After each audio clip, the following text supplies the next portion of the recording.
Kinaumagahan matapos ang kaganapan, ay agad na dumating ang mga alagad ng alkalde sa syudad ng Shanxi. Dito ay pinag-uusapan ng mga tao kung ano ang mga nangyayari kung saan ang lahat sa kanila ay naguguluhan. Sa oras na yon, bumaba ang mayor sa loob ng sinasakyan niyang malaking karwahe. Siya ay sumigaw at tinawag ang mga miyembro na kinabibilangan ng 5 sekta na mga rising stars ng Shanxi, kung saan sinabi niyang sila'y lumabas at tanggapin ang imperial na utos. Nang siya ay pumasok sa loob, nadatnan niya ang 4 na nakatayo at nanginginig. Dahil dito, tinanong niya kung ano ang nangyari sa kanilang 4. Sinabi ni Taekyang na siguradong sobrang napagod sila dahil masyado silang nakatuon sa pagsasanay para maging malakas. Naisip ng alkalde na kung talagang napagod sila bakit sila ay nakatayo pa rin, kaya nagtanong ito sa kanila kung totoo ba ang sinasabi ni Taekyang. Kasabay nito, namamaga ang kanilang mga puwet sa pagpalo ni Taekyang. Samantala wika ng bida sa kanyang isip, na kung sana alam niya lang na sila ay imbitado, hindi niya na sana pinahirapan ang mga ito.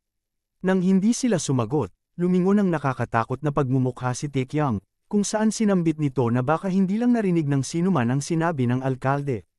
Kaagad namang sumagot sila ng mabilis sa alkalde na ito ay totoo.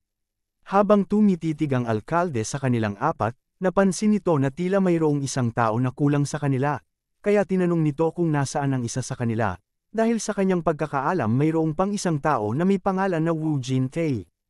Nagsalita naman ang bida na kung ang kanyang tinutukoy ba ay ang batang master ng Star Cloud Escort Agency. Dito ay sinabi ni Taekyang noong kagabi, nagkaroon siya ng pagtatalo at nasugatan, wika pa ni Taekyang na hindi pa siya nahimasmasen dahil sa mga nangyari. Nagtaka naman ang alkalde sa naging pahayag ng bida, kaya nagtanong ito kung tinutukoy ba niya na siya ay napaaway kagabi. Nagsalita naman ang bida na medyo napaka-similar ito sa kanyang sinabi, ngunit ang kondisyon ng kanyang mukha ay hindi maayos.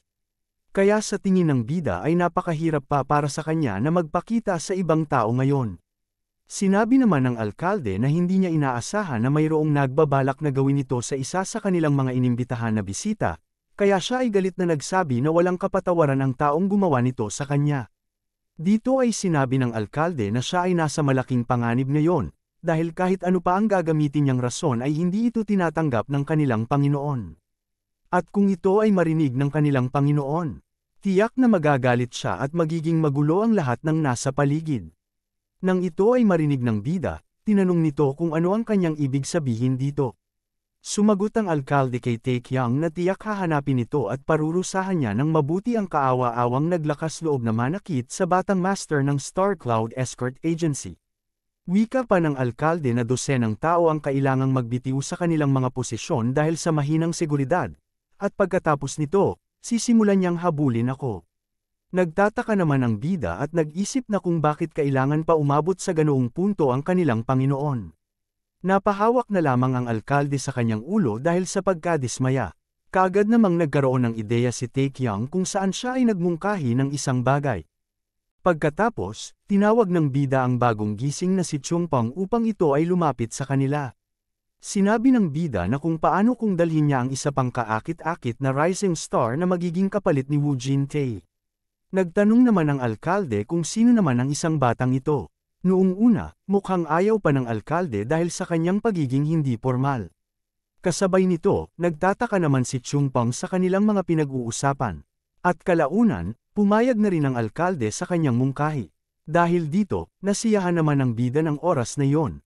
Wika pang tanong ni Taekyang kay Chungpang na kung nagawa na ba niya makita ang kataas-taasang Panginoon ng Shanxi. Samantala, lumipat ang eksena sa isang di kilalang lugar, kung saan ang Associate Commander ng Shanxi ay abala sa kanyang pagsasanay ng espada.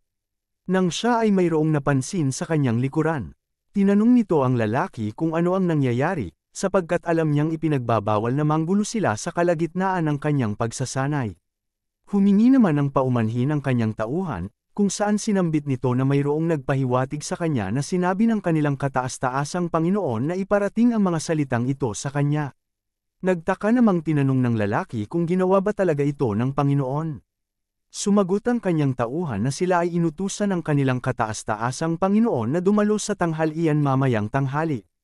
Nagsalita ang Associate Commander na kung yun ba ang magiging lugar kung saan magkikita ang lahat ng mga umuusbong na bituin ng Merim.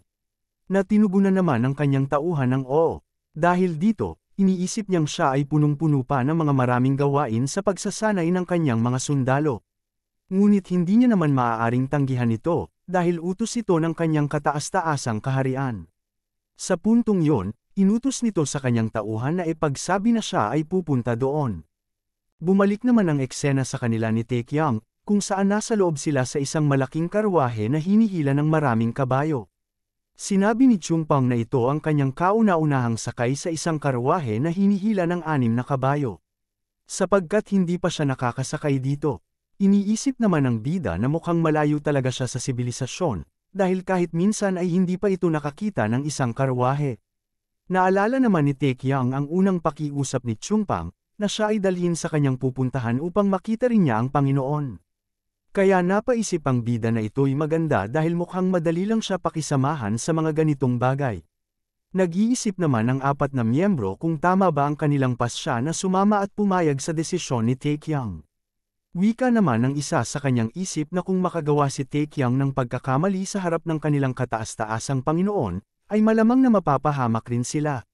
Sa puntong yon, tinawag ng alkalde ang pansin ni Taekyang, kung saan tinanong ng bida kung ano ito.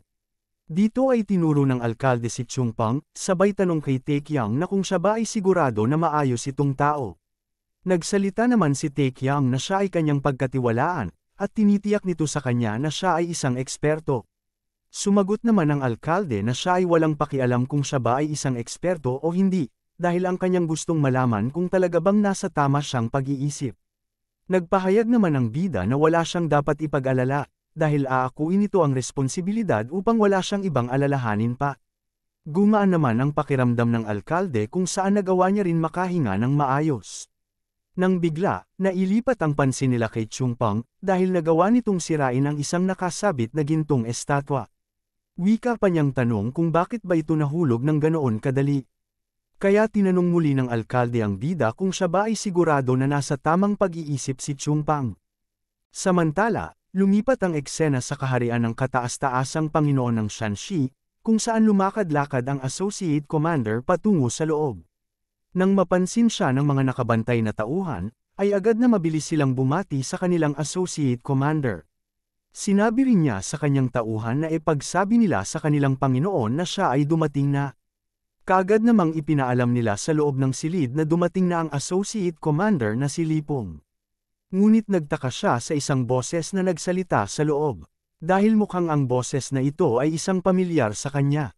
Nang sinimulan ng buksan ang malaking pintuan, bumungad sa kanyang harapan ang provincial official ng Shanxi na si Hong Jin.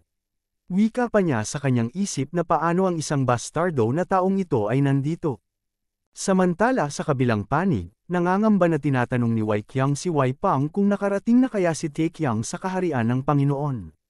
Wika pa ni Wei Pang na ang lalawigan na kinaroroonan ng Panginoon ay hindi naman ganun kalayo, kaya malamang nakarating na siya doon ngayon. Natataranta namang nagtanong si Wei Qiang na wala naman sigurong may mangyayari sa kanya ng masama. Ipinahayag naman sa kanya ni Wei Pang na ang 3 batang master ay hindi na bata. At siya ay sigurado na makakatanggap siya ng pinakamagandang pagtrato sa palasyo ng Panginoon. Sinabihan rin niya si Wei Qiang na huwag nang mag-alala pa sa kanya. Nagsalita naman si Wei Pang sa kanya na kung labis siyang nag-aalala, ay mangyaring tanungin nito ang pangalawang batang master na si Mu Qiang. Dito ay napaisip si Wei Qiang na ang tanging nakatagpo sa kasalukuyang panglalawigang Panginoon ng Shanxi ay si Mu Qiang lamang. Kaya bago pa man siya magtanong sa kanyang nakababatang kapatid, ay agad nagsalita si Mu Qiang na walang magiging problema sa kanya. Masaya naman si Wei Qiang matapos marinig ang kanyang naging pahayag.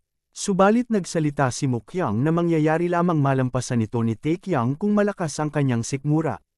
Kaya nagtataka na nag-isip si Wei Qiang kung ano ang kanyang ibig na ipahiwatig sa kanya. Sumagot si Mu Qiang na mayroong isang hampas lupa na nandoon sa imperial na palasyo na kasing dumi ng insekto.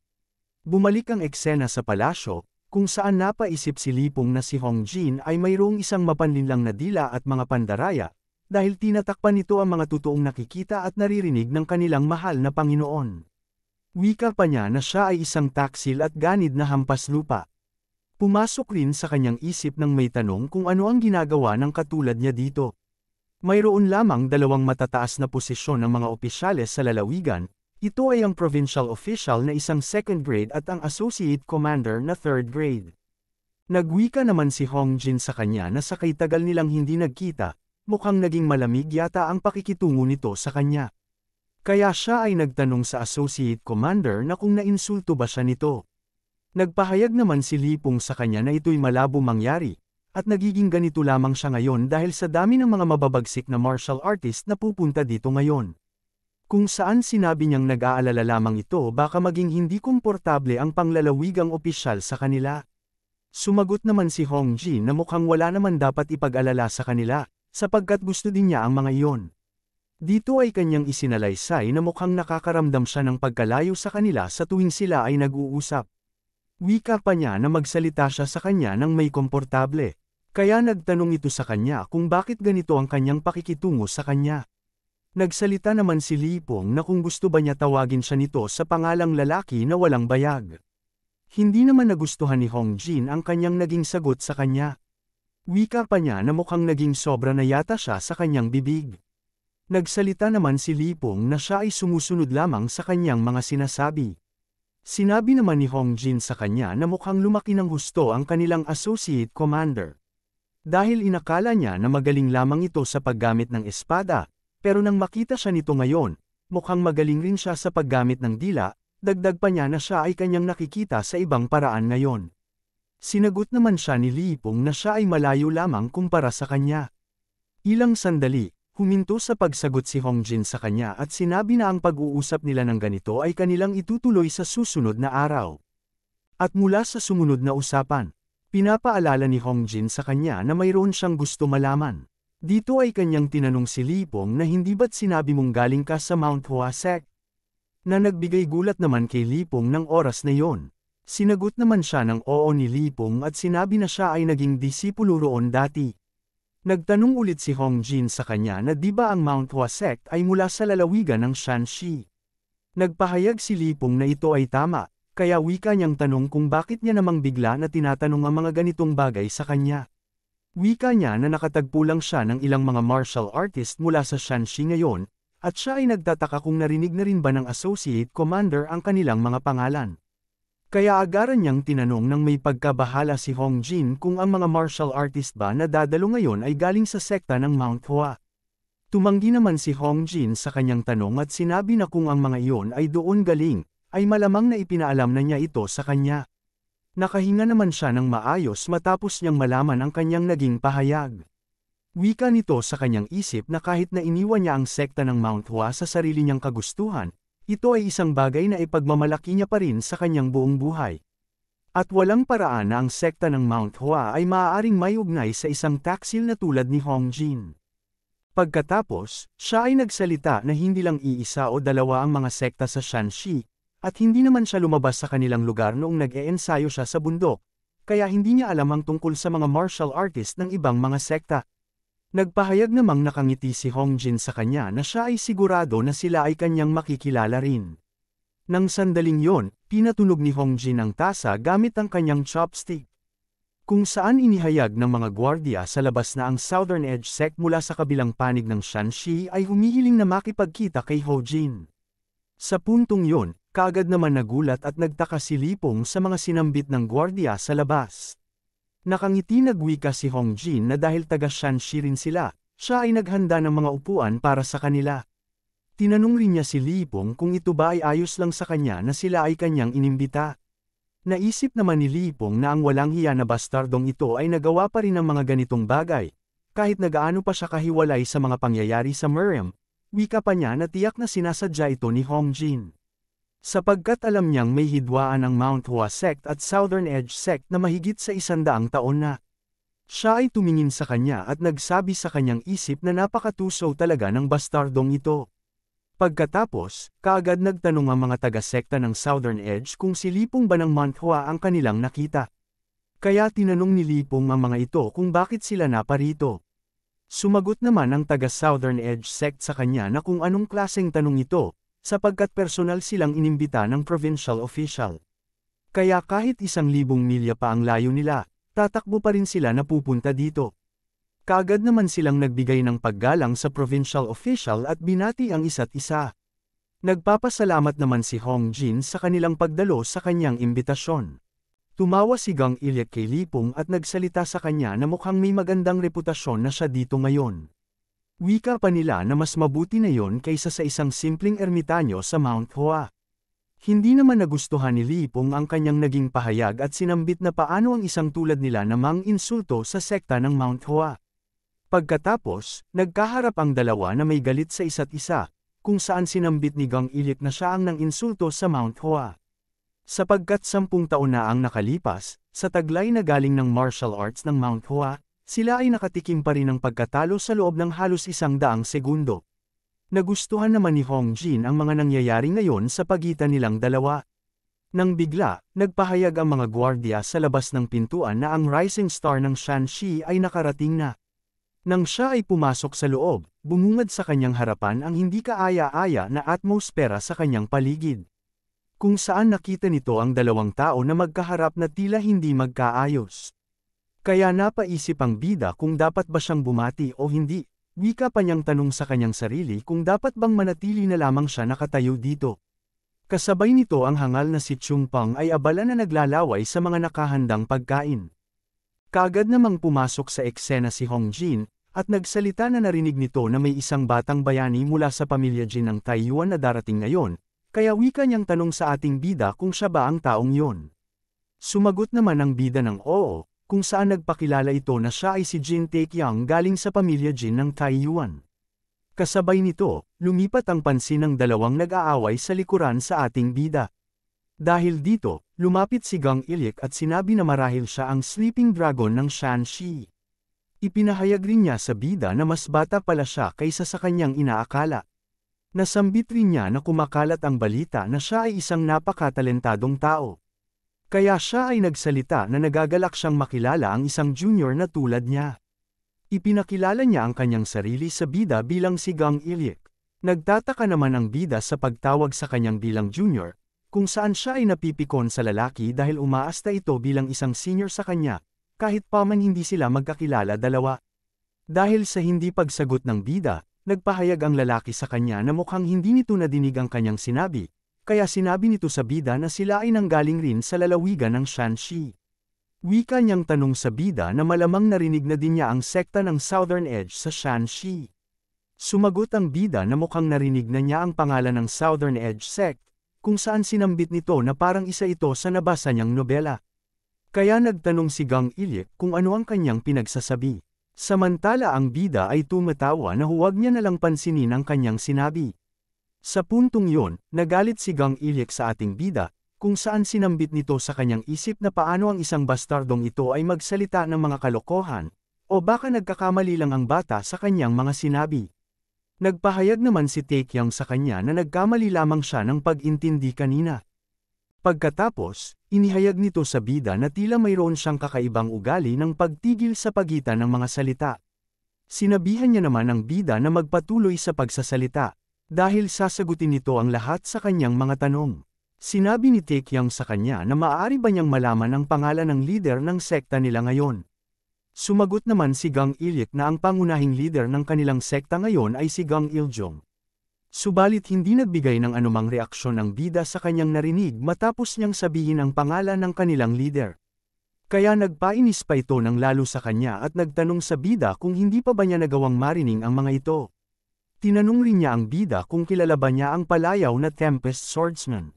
Dito ay sinabi ni Taekyang na hindi siya pamilyar sa mga pangalan na iyon, kaya siya ay nagsabi na baka hindi pa niya ito narinig. Pagkatapos, tinanong uli ni Taekyang na baka mayroon pa silang isang apelyido. Na sinagot ng pagsigaw ng lalaki nang wala na. Dahil dito, nagtataka na nag-isip si Gang Ilyek na ito ay nakakawalang salita. Sapagkat ang mga Panginoon at mga pinuno ng pamilya ng 10 nangungunang sekta at ng 5 kilalang pamilya ay pawang mga tanyag na martial master sa buong mundo. Ngunit ang anak ng pamilya Jin ng Taiyuan ay hindi alam ang pangalan ng pinuno ng Southern Edge sect. Naisip rin niya na baka naman niloloko ng batang ito ang kanilang sekta ng Southern Edge ngayon. Samantala ang bida ay nagsalita na mukhang magkaparehas lang ang kani-kanilang mga pangalan. Nang marinig niya ang sinabi ni Taekyang, siya ay napaisip na mukhang may katwiran na ngayon ang sinabi ng bida. Kaya nagyabang ngayon si Gang Ilyek sa bida na siya ngayon ang tagahawak ng posisyon ng mga elders sa kanilang pamilya. Kaya nabigla si Taekyang at nagtanong sa kanya kung ano ang kanyang posisyon o relasyon sa kanilang leader.